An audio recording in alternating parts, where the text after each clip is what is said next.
Hello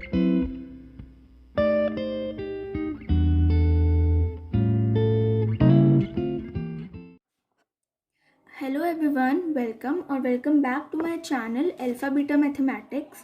Hope you all are doing great. So today we will start a new chapter number 3 of the NCERT book, Matrices. Hope you like this video, and if you do, please consider subscribing. Also, if you feel any difficulty in today's topic, you can ask me in the comment section or DM me on my Instagram page. I'll definitely reply. So without wasting any time, let's start. Before starting the chapter, you all must know why we use a matrix or why the concept of a matrix evolved. Okay, so you all must be aware of a linear system of equations. Linear system of equations के बारे में तो पढ़ा ही होगा आप सबने, क्या होती हैं। जैसे कि एग्जाम्पल मैं लिख देती हूँ, 2x + 3y is equal to 4 and x + 4y is equal to 10। ये दोनों क्या है, लीनियर सिस्टम ऑफ इक्वेशंस हैं। ठीक है, तो इन्हीं लीनियर सिस्टम ऑफ इक्वेशंस को सॉल्व करने के लिए जो मैट्रिक्स का मेथड है वो इवॉल्व हुआ था। ठीक है, अब आप बोलोगे कि ये तो इतनी सिंपल है, ये तो बिना मैट्रिक्स के भी सॉल्व हो जाती। और भी हमने मेथड्स पढ़े हुए हैं जिनसे लीनियर सिस्टम ऑफ इक्वेशन को हम सॉल्व कर सकते हैं, इस टाइप की। ठीक है, बट ये तो सिंपल है, बट ऐसा इसमें हो सकता है। अब इसमें देखो, नंबर ऑफ वेरिएबल्स कितने, सिर्फ 2 हैं, x और y, और नंबर ऑफ इक्वेशंस भी सिर्फ 2 ही हैं। बट ऐसा हो सकता है कुछ क्वेश्चंस में कि नंबर ऑफ वेरिएबल्स इंक्रीज हो जाए, है ना। जैसे यहाँ पे x और y 2 हैं, हो सकता है कि नंबर ऑफ वेरिएबल्स 5 हो जाए, नंबर ऑफ इक्वेशंस इंक्रीज हो जाए, 4 हो जाए, 10 हो जाए। ठीक है, कितनी भी हो सकती हैं। तो उस केस में हम इसको सिंपली सॉल्व नहीं कर सकते हैं। ठीक है, तो उन लीनियर सिस्टम ऑफ इक्वेशंस को सॉल्व करने के लिए हमको एक सिंपल मेथड चाहिए था। तो उसी के लिए जो मैट्रिक्स का कंसेप्ट है वो इवॉल्व हुआ था। इनिशियली तो लीनियर सिस्टम ऑफ इक्वेशन को सॉल्व करने के लिए मैट्रिक्स का जो मेथड है वो आया था, बट नाउ डेज ये अलग अलग फील्ड्स में यूज़ किया जाता है, जैसे कि कंप्यूटर साइंस इंजीनियरिंग में, कॉमर्स में, स्प्रेडशीट में, और बहुत ही अलग अलग बिजनेसेस में भी। ठीक है, तो अब चैप्टर को स्टार्ट करते हैं। तो सबसे पहले मैट्रिक्स में आपको ये पता होना चाहिए कि मैट्रिक्स दिखती कैसे है, उसको हम पढ़ते कैसे हैं, लिखते कैसे हैं। तो सबसे पहले हम वो देखेंगे, और उसके बाद जो मैट्रिक्स अलजेब्रा है, जैसे कि मैट्रिक्स एडिशन, सब्ट्रैक्शन, मल्टीप्लिकेशन और डिवीजन तो इसमें होता नहीं है, उसकी जगह पे एक इन्वर्स का कॉन्सेप्ट आता है। ठीक है, वो हम आगे देखेंगे कैसे कैसे होता है, बट सबसे पहले हम मैट्रिक्स की रिप्रेजेंटेशन से स्टार्ट करते हैं। ठीक है, सो नाउ मैट्रिक्स।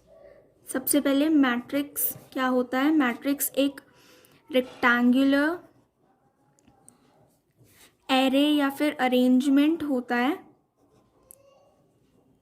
किसका, ऑफ नंबर्स का रेक्टेंगुलर अरेंजमेंट को ही हम मैट्रिक्स कहते हैं। अब उसकी रिप्रेजेंटेशन देख लेते हैं। जैसे कि एक एग्जाम्पल मैं लिख देती हूँ, 1 2 3 4 5 6। ठीक है, रेक्टेंगुलर अरेंजमेंट है, नंबर्स हैं। ठीक है, अब इसमें ये जो नंबर्स लिखे गए हैं ना, इनको हम जनरली क्या बोलते हैं, एलिमेंट्स। इनको हम बोलते हैं एलिमेंट्स या फिर एंट्रीज। ज़्यादातर हम एलिमेंट्स ही बोलते हैं, बट कहीं कहीं इनको एंट्रीज का भी नाम दे दिया जाता है। ठीक है, तो इन दोनों में से हम बोलेंगे इनको। ये हैं सारी हमारी एंट्रीज, ये जो नंबर्स लिखे हुए हैं। ये हैं हमारी रोज, और ये हैं हमारे कॉलम्स। तो इसमें कितनी रोज हैं, 2 रोज हैं और 3 कॉलम्स हैं। ठीक है, ये वाली हमारी रो हो जाएगी R1, ये हो जाएगी R2, यानी कि रो 1 रो 2, ये हो जाएगा C1 C2 C3, ठीक है, कॉलम 1 कॉलम 2 कॉलम 3, ठीक है। अब ऑर्डर ऑफ ए मैट्रिक्स, ये थी सिंपल रिप्रेजेंटेशन, इनको हम एंट्रीज बोलते हैं या एलिमेंट्स बोलते हैं। रेक्टेंगुलर रिप्रेजेंटेशन है ये इनका। जो हॉरिजॉन्टल वाले हैं उनको हम रोज बोलेंगे, जो वर्टिकल वाले हैं उनको हम कॉलम्स बोलेंगे। इसमें हमारे 2 रोज हैं R1 R2 और 3 कॉलम्स हैं C1 C2 C3, ठीक है, सिंपल था ये तो। अब ऑर्डर ऑफ अ मैट्रिक्स, ठीक है, ऑर्डर क्या होता है। अब इसी में देखो, दोबारा लिख देती हूँ इसको, 1 2 3 4 5 6। ऑर्डर हम कैसे लिखते हैं, number of rose into number of columns, ठीक है, number of rose into number of columns. Number of रोज को जनरली हम m नाम दे देते हैं और नंबर ऑफ कॉलम्स को n नाम दे देते हैं, ठीक है। ज़्यादातर जो बुक्स होती हैं उसमें m क्रॉस n ही लिखा होता है। हो सकता है कि कुछ और भी लिख दें, XY लिख दें, AB लिख दें, बट जनरली m और n ही लिखा जाता है, ठीक है। अब ये ले लेते हैं, इसमें नंबर ऑफ रोज कितनी है, जो हॉरिजॉन्टल है वो हम काउंट करेंगे, 1 2 रोज हैं, और कॉलम्स कितने हैं, 1 2 3 कॉलम्स हैं। तो ये 2 क्रॉस 3 इस मैट्रिक्स का ऑर्डर हो जाएगा, ठीक है, और उसको हम यहाँ पे लिखते हैं राइट हैंड साइड नीचे, ठीक है। तो ये 2 क्रॉस 3 ऑर्डर है इस मैट्रिक्स का। अब जैसे कि कोई और मैट्रिक्स मैंने ले ली, 1 4 6 7 8 2, ठीक है। अब इसमें नंबर ऑफ रोज कितनी है, 3, और नंबर ऑफ कॉलम्स कितने हैं, 2। तो ये 3 क्रॉस 2 ऑर्डर की एक मैट्रिक्स हो गई है, ठीक है। ऑर्डर में बस इतना ही है, बस ये याद रखना है कि नंबर ऑफ रोज हमको पहले लिखनी है, नंबर ऑफ कॉलम्स बाद में लिखने हैं, ठीक है, बस इतना ही है। ऑर्डर में इजी है, इसमें कुछ भी नहीं है।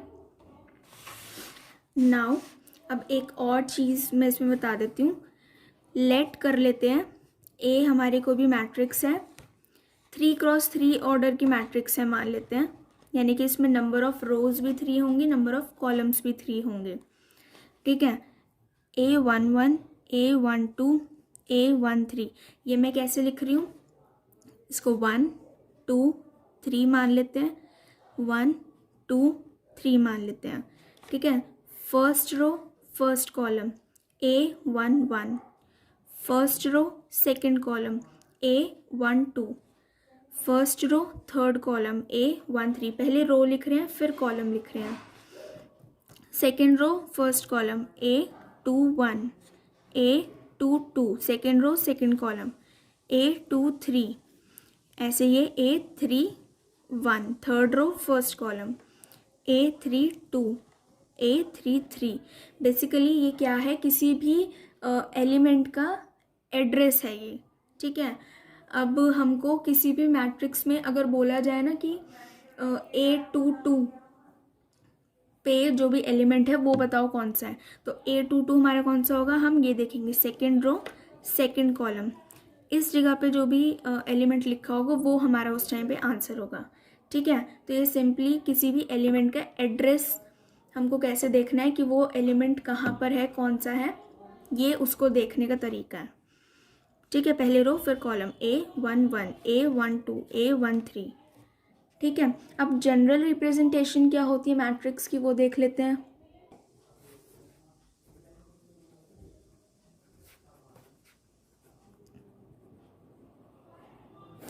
General representation of a matrix, ठीक है। अगेन मैं ए कोई मैट्रिक्स का नेम चूज़ कर रही हूँ ऐसे ही रैंडमली, मेरा नाम ए से शुरू होता है तो मैंने ए चूज़ कर लिया, आपका जिससे भी नाम शुरू होता हो वो आप चूज़ कर लो।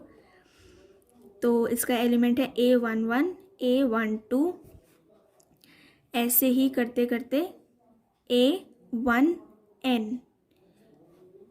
A21 A22, ऐसे ही A2N तक, A31 A32, ऐसे ही करते करते A3N तक, ऐसे ही ये जाएगा M1 A M2 so on up to AMN। तो इसका ऑर्डर बताओ कितना हो जाएगा। M नंबर ऑफ रोज है और N नंबर ऑफ कॉलम्स हैं, तो इसका ऑर्डर हो जाएगा M क्रॉस N। ठीक है, अब हमने इसमें सपोज कर लिया है कोई भी ith रो। ठीक है, ith रो, और ये I जो है ना ये 1 से बड़ा है और M से छोटा है। ठीक है, तो ith रो कहीं यहाँ पे होगी, 1 से बड़ी है और M से छोटी है, तो AI1 AI2 है ना, ऐसे ही करते करते AIN, ये कोई भी रैंडम बीच की कोई भी रो होगी। ऐसे ही अगर मैं jth कॉलम अगर मेरे को कोई देखना है, J जो है वो 1 से बड़ा है और N से छोटा है, इक्वल टू साइन नहीं है इसमें। ठीक है, 1 और N के बीच में है J, तो कहीं 1 और N के बीच में यहाँ कहीं आएगा A1J A2J, है ना। ऐसे करते करते बीच में कहीं पे AIJ भी आएगा और फिर AMJ भी आएगा, है ना। तो ये जनरल रिप्रेजेंटेशन है मैट्रिक्स की। एग्जाम्पल से जो मैंने समझाया होगा वो ज़्यादा अच्छे से आपको समझ आया होगा। जनरली हम मैट्रिक्स को ऐसे लिखते हैं, या फिर इन शॉर्ट हम कैसे लिख सकते हैं इस A को, AIJ M cross N order की मैट्रिक्स, और ये AIJ एंट्रीज, A हमारी एंट्रीज और JIJ हमारा एलिमेंट्स का एड्रेस, जहाँ पे I जो है वो है हमारा 1 और M के बीच में, J जो है वो है हमारा 1 और N के बीच में। ठीक है, now next is types of matrix. Basic हमारा ये था मैट्रिसेस, बेसिक हमारा यही था कि कैसी दिखती है, क्या होती है, क्या क्या लिखते हैं, कैसे पढ़ते हैं, यही सब था। अब आगे नेक्स्ट टॉपिक है टाइप ऑफ मैट्रिसेस। अलग अलग टाइप की होती हैं। पहली है कॉलम मैट्रिक्स। सिंपली जिसमें सिर्फ एक कॉलम हो, ओनली 1 कॉलम। ठीक है, जैसे कि एग्जाम्पल दे देती हूँ साथ में, 1 2 3 4, एक ही कॉलम है ना, इसमें 4 रोज हैं बट कॉलम एक ही है, तो ये एक हमारी कॉलम मैट्रिक्स है। सिंपल ऐसे ही एक होती है हमारी रो मैट्रिक्स। रो मैट्रिक्स जिसमें एक ही रो हो, ओनली 1 रो। एग्जाम्पल इसका क्या हो जाएगा, 1 2 3 4, है ना। इसमें एक ही रो है बट कॉलम कितने 4 हैं, तो ये 1 क्रॉस 4 ऑर्डर की हो गई ये वाली मैट्रिक्स। ठीक है, इसमें हमारा क्या था, M हमारा 4 था, N हमारा 1 था। N 1 इसमें मेन है, M हमारा कुछ भी हो सकता है, ठीक है, बट N हमारा 1 ही होना चाहिए, तभी वो क्या हो जाएगी, कॉलम मैट्रिक्स। इसमें क्या है, M हमारा 1 है और N हमारा 4 है।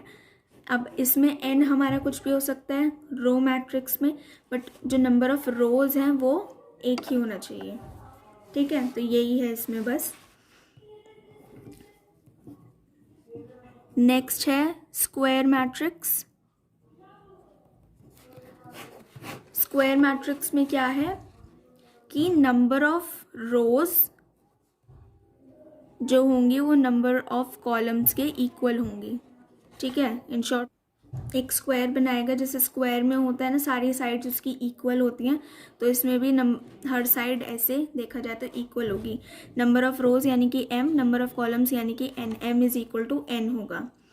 ठीक है, तो जैसे कि 1 2 3 2 3 4 3 4 5, ठीक है, ये 3 क्रॉस 3 ऑर्डर की मैट्रिक्स है। नंबर ऑफ रोज और नंबर ऑफ कॉलम्स इसमें क्या है, इक्वल है, तो ये हो गई एक स्क्वायर मैट्रिक्स। ठीक है, Now next is diagonal matrix.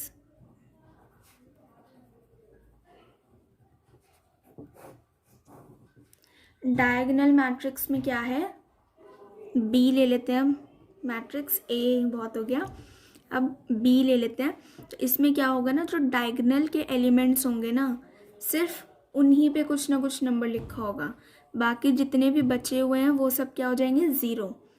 सिर्फ यहाँ पे 1 2 3 4 सिर्फ यही एलिमेंट्स होंगे, बाकी जितने भी हैं ये सब क्या होंगे, ज़ीरो। ठीक है, ये हो जाएगा all non diagonal elements are zero. ठीक है, और डायगोनल मैट्रिक्स हमेशा एक स्क्वायर मैट्रिक्स होगी। ठीक है, ऑलवेज अ स्क्वायर मैट्रिक्स। ठीक है, हमेशा स्क्वायर मैट्रिक्स होगी, और जो सिर्फ डायगोनल पे एलिमेंट्स जो आएंगे ना, सिर्फ उन्हीं पे कुछ ना कुछ नंबर होगा, ज़ीरो भी हो सकता है डायगोनल पे, बट एक्सेप्ट फॉर डायगोनल्स जो बाकी सारे एलिमेंट्स हैं उस पे हमेशा ही ज़ीरो होगा, उस पे नंबर नहीं हो सकता। हो सकता है कि डायगोनल पे कोई एक ज़ीरो आ जाए, जैसे कि 1 0 2 ऐसे आ जाए, बट बाकी जो सारे हैं ना वो सब तो ज़ीरो ही होंगे। ये 3x3 है, स्क्वायर मैट्रिक्स है, और सिर्फ डायगोनल पे एलिमेंट्स हैं, बाकी सब ज़ीरो है, तो ये एक डायगोनल मैट्रिक्स है। ठीक है, now next is scalar matrix. Scalar matrix में क्या है, स्केलर मैट्रिक्स डायगोनल मैट्रिक्स ही होती है पूरी। ठीक है, सेम डायगोनल मैट्रिक्स होती है, बट डायगोनल में क्या था, ये जो डायगोनल एलिमेंट्स है ना ये अलग अलग थे। ठीक है, एक 1 एक 2 एक 3 एक 4, चारों डिफरेंट है ना। स्केलर में क्या होगा, ये सब इक्वल होंगे, जैसे कि 2 2 2, बाकी सब 0 0 0। ये एक डायगोनल मैट्रिक्स है, प्लस जो भी डायगोनल एलिमेंट्स हैं वो सब इक्वल हैं, स्क्वायर मैट्रिक्स है, ये 3x3 ऑर्डर है। सारे जो डायगोनल एलिमेंट्स हैं वो सब इक्वल है, सब 2 2 2 हैं, तो ये एक स्केलर मैट्रिक्स हो गई। ठीक है, बस डायगोनल में और स्केलर में इतना सा डिफरेंस है कि डायगोनल में diagonal elements can be different, but scalar में चाहे एलिमेंट कोई भी हो but they should be same. Now next is identity matrix.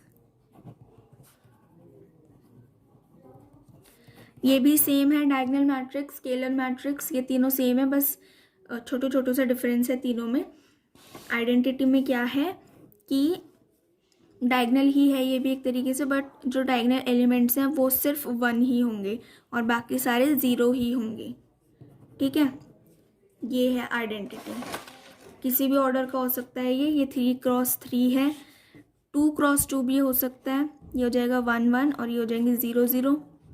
ठीक है, 4x4 भी हो सकता है, ये हो जाएगा 1 0 0 0 0 1 0 0 0 0 1 0 और 0 0 0 1। ठीक है, 4x4 भी हो सकता है, किसी भी ऑर्डर का हो सकता है, बट जो डायगोनल एलिमेंट्स होंगे सबसे पहले स्क्वायर होगा, स्क्वायर मैट्रिक्स होगा, और जो डायगोनल एलिमेंट्स होंगे वो 1 होंगे और बाकी सारे 0 ही होंगे, तो ये कैसी मैट्रिक्स हो जाएगी, आइडेंटिटी मैट्रिक्स। ठीक है, आइडेंटिटी मैट्रिक्स को ना हम ऐसे भी लिखते हैं AIJ इन जनरल, ऐसे भी हम लिख सकते हैं बिना मैट्रिक्स का वो स्क्वायर बनाए। सिर्फ 2 ही एलिमेंट्स होते हैं इसमें, या तो 0 होता है या फिर 1 होता है, या 0 होगा या फिर 1 होगा। 0 कब होगा, जब I और J इक्वल नहीं होंगे। ठीक है, और 1 कब होगा, जब I is equal to J होगा। अब ये कैसे हुआ, देखो अभी जनरल रिप्रेजेंटेशन लिखी थी ना, जितने भी एलिमेंट्स हैं उनका एड्रेस लिखा था, क्या था, A11 A12 A13 A21 A22 A23 A31 A32 A33। ठीक है, तो देखो जब 1 और 1, 2 2 3 3, जब ये दोनों इक्वल हैं तब तो क्या आना है, यहाँ पे 1 आना है। जब i और j इक्वल हैं तब तो 1 आना है, और जब ये दोनों इक्वल नहीं हैं तब क्या आना है, 0 आना है। ठीक है, तो यही लिखा हुआ है इधर। और अगर इसको मैट्रिक्स फॉर्म में लिखना है तो वो ऐसे लिखा जाएगा। ठीक है, अब हमारी लास्ट मैट्रिक्स है ज़ीरो मैट्रिक्स। सबसे सिंपल है, इसमें कुछ नहीं है, सारे के सारे एलिमेंट्स जो होंगे वो ज़ीरो होंगे। ऑल एलिमेंट्स आर ज़ीरो, 0 0 0 0 0 0 0 0 0, ये हो जाएगी ज़ीरो मैट्रिक्स। ठीक है, ये 3x3 की एक ज़ीरो मैट्रिक्स है, ऐसे 2x2 की ये हो जाएगी। ठीक है, तो सिंपल थी ये भी। तो ये थी हमारी 7 टाइप ऑफ मैट्रिसेस, जिसमें कुछ भी नहीं था, बस एक बारी देख लोगे तो आराम से याद हो जाएंगे, समझ आ जाएगा सब। ठीक है, अब आगे बढ़ते हैं। नेक्स्ट टॉपिक है हमारा इक्वालिटी ऑफ मैट्रिसेस। दो मैट्रिसेस इक्वल कब होती हैं ये देखते हैं। Now two matrices are equal if, दो कंडीशंस हैं दो मैट्रिक्स के इक्वल होने के लिए, कि सबसे पहले उन दोनों मैट्रिसेस का ऑर्डर सेम होना चाहिए। अगर एक मैट्रिक्स 2x2 की है तो दूसरी भी 2x2 की ही होनी चाहिए। ठीक है, एक अगर 4x2 की है तो दूसरी भी 4x2 की ही होनी चाहिए। सबसे पहले तो ये कंडीशन है। ठीक है, दूसरी क्या है कि अगर एक मैट्रिक्स मान लो A है और दूसरी B है, तो A का हर एलिमेंट B के कॉरस्पॉन्डिंग एलिमेंट से इक्वल होना चाहिए। ठीक है, मतलब जैसे कि A का A11 पोजीशन पे एलिमेंट 1 है तो B का भी उस पोजीशन पे एलिमेंट 1 ही होना चाहिए। जैसे कि एग्जाम्पल देखो, A मान लो कोई भी मेरी मैट्रिक्स है 1 2 0 1। ठीक है, ये मैंने कोई भी A मैट्रिक्स मान ली। B हमारी ये वाली एक मैट्रिक्स है, तो अब A और B कब इक्वल होंगे, एक तो दोनों का ऑर्डर सेम होना चाहिए 2x2। ठीक है, A11 पे जो है वही B11 पे होना चाहिए। A22 पे जो है A12 पे जो है वही B12 पे होना चाहिए। जो यहाँ पर है वही यहीं पे होना चाहिए, और जो यहाँ पे है वो यहाँ पे होना चाहिए। ठीक है, आप देखो अगर मैं एक और मैट्रिक्स लिख दूँ 1 2 0 1, अब एलिमेंट्स तो इसमें भी सेम है, बट देखो इसमें 2 पोजीशन पे, ये पोजीशन A1, 2 है। ठीक है, और इसमें 1, 2 पोजीशन ये वाली है। यहाँ पे तो 0 है, इसका 2 तो C 1 पोजीशन पे चला गया, तो A और C इक्वल नहीं है। भले इसमें दिखने में इसके एलिमेंट सेम हो, बट वो सेम पोजीशन पे नहीं है। ठीक है, इसकी फर्स्ट, इसका फर्स्ट, इसका लास्ट, इसका लास्ट, सब सेम होना चाहिए। ठीक है, यहाँ पे A और B इक्वल है बट C के इक्वल नहीं है। A और B हमारे इक्वल मैट्रिसेस हैं। ठीक है, तो अब इंट्रोडक्शन में इसके इतना ही था।